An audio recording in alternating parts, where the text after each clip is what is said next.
Hi friends! Tipong lalagay ko muna kayo sa dito sa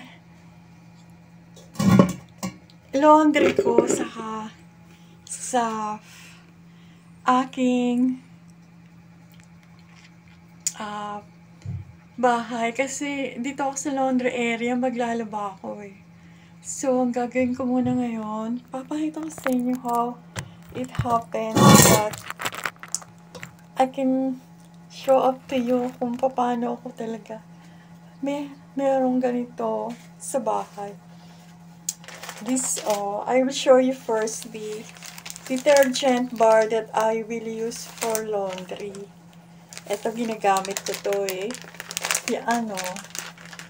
Ito yung dami ng pinili ko sa Shopee. Kasi gumagamit ako ng Shopee. Then, meron din akong gagamitin Sunrocks.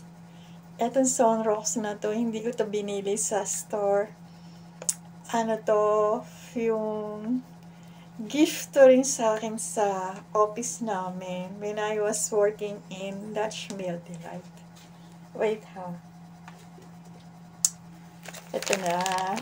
Maglalaba nga kasi ko eh. Papakita ko sa inyo yung laundry area ko. Nakita nyo diba? Naman talaga merong mga yung sampayan at saka merong mga hangers ko ayan pa yung mga hangers na hindi ko nagagamit.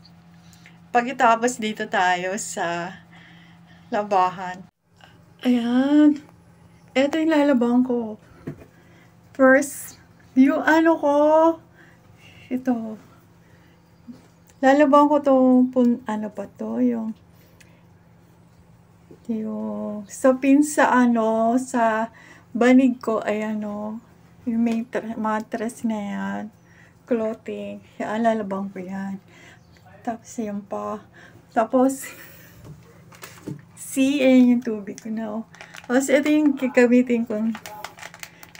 gagamitin kong washing powder. Lang ako eh. Lalaba lang ako sa kamay para masigurado ako na mabango ang aking damit. Lahat na yan. Ang dami pa diba? Pero yan, this point in time, ito yung kasi sampayan. Yan, sampayan ko yan.